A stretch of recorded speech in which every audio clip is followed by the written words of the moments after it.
I think I just stumbled upon one of the greatest opportunities in the crypto landscape, and it was all by accident. Now, I'm gonna get into how I figured this out and everything that you need to know to actually make this work for you. But remember that this is just a theory and that correlation doesn't always mean causation, but what I discovered might just change the way you think about crypto, the way you think about Bitcoin, and the way that you actually invest if you take it into practice. And those three things might make you wealthy beyond your wildest dreams. It costs money to eat, and they don't want you to eat. You have to realize that this is just a theory, and I want to share it with you guys. So I'm going to take you to my computer where I have all the data, I have all the charts I can show you guys, and I'm going to try to keep this as concise as possible, only give you the information that you really need, the high value stuff. And if you have any further questions as we move forward throughout this video, let me know down in the comment section below, and I'm happy to go deeper into those subjects down there. So without further ado, let's jump right into it. Let's go. Okay, first things first we're gonna look at is everything that we know as fact, okay? So the first thing is that no other coin is influencing the market as much as Bitcoin. And we know this because as you can see at the beginning of this chart back in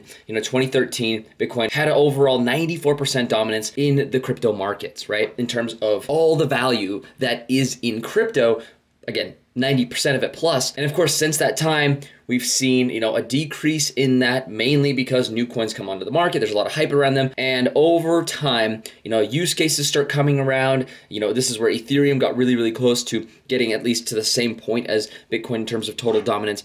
And as you can see, we've moved kind of sideways since. That's the first thing that you got to remember. This is just kind of like to put at the back of your mind. But this is the data that's really important. So the first thing we're going to look at is the Bitcoin price chart. And the reason why we're doing that is because Bitcoin is the dominant player, right? That's easy to remember. Until that changes, things like patterns in the markets are going to stay the same because what Bitcoin does influences the rest of the market, right? Again, that's what we're depicting from the previous chart, right? Let's look back to understand the future. So the next thing I want to look at is the Bitcoin price chart. The main dates I want to highlight here, and you can either take a mental note or if you're taking notes, you can follow along either way. So the main days that I want to point out is November 28th and also technically December 3rd. Okay, because that's when Bitcoin hit $1,000 back here. Okay, this is in 2014.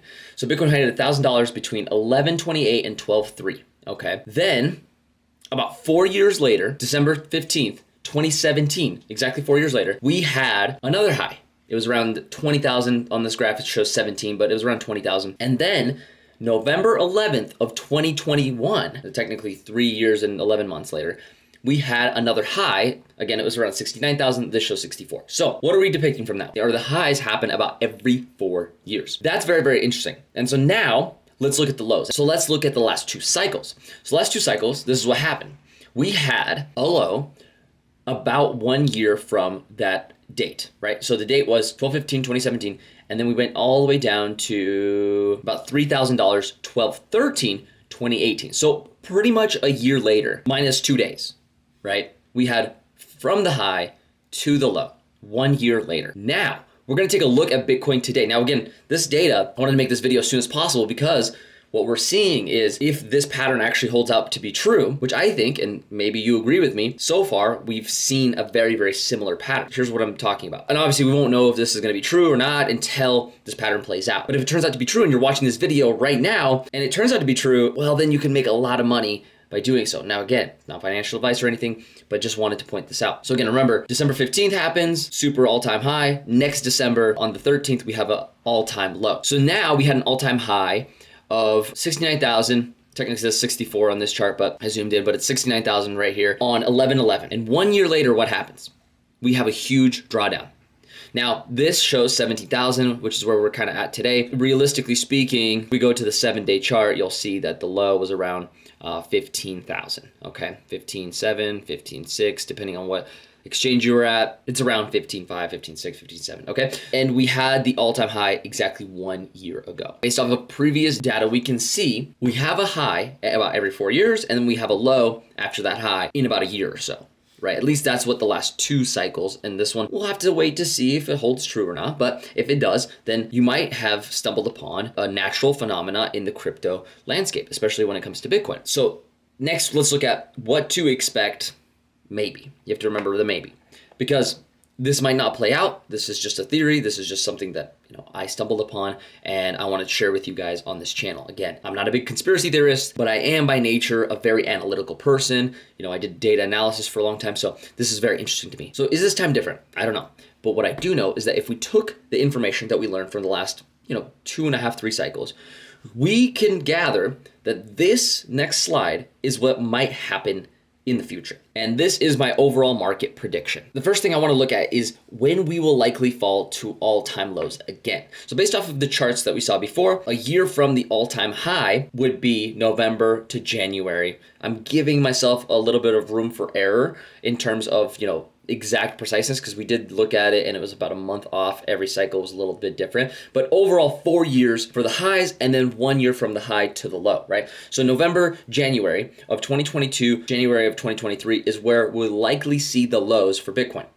Again, this is just based off of previous history. It could change. And the next thing is, when could we see a bull market? Now, I didn't look at this quite as significantly as I wanted to, so I'm gonna go back and show you why 2 years from lows is what makes sense. 2 years from lows, as you can see from the previous cycle, from 12/15/2017, we had the low, 12/13/2018.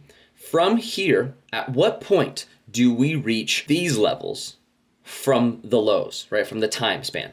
So these high levels, $20,000 of Bitcoin, from these. So 12/13, and what was interesting is we actually saw it right about here.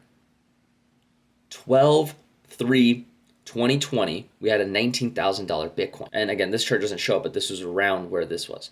So 12/3, that's exactly, almost to a T. I mean, it's like staring at me in the face. It's exactly 2 years apart, 2020, 2018. So when we hit the lows, whenever that happens, November or January, about 2 years later, we will hit what I would call a bull market, meaning if you bought at the very high, 69,000, by history standard, right, you should see another $69,000 Bitcoin in about 2 years from lows. So from today, in about 2 years, you'll see 69,000. So if you bought now, I mean, you can understand where that would take you just to get back to the all-time highs before. But now the last question is, when is the estimated all-time high? When will that be? Because if you can predict that on top of predicting the low, and you get in and get out at the right time, right? This is like a trader's dream, like wet dream. That would be about November 2025 to January 2026. And this is again from lows, right? So 3 years from lows. And I would love to share with you guys what my price prediction for Bitcoin is, but that would take a little bit more of a longer video. I'd have to look at the data in terms of the scale that we've been growing, maybe also comparing it to the size that crypto has gotten, how many exchanges are out there, how much volume has been created, how much wealth has been transferred out and in, representing what could possibly re-enter. So all those factors would have to be included in that video. But if you want to see a video like that, let me know, because I'm more than happy to do it and dive deep. But the only way to let me know is to you can like this video. That will give me a slight signal of like, hey, I want to see another video. If you comment, that would help a lot. And the most important metric is subscribing and sharing. Those are the most important. That's what shows me that you guys are really interested in that type of content, or this type of content where I dive really, really deep into the analysis. And I'll see you guys in the next video. Thank you all so much for watching. Peace out.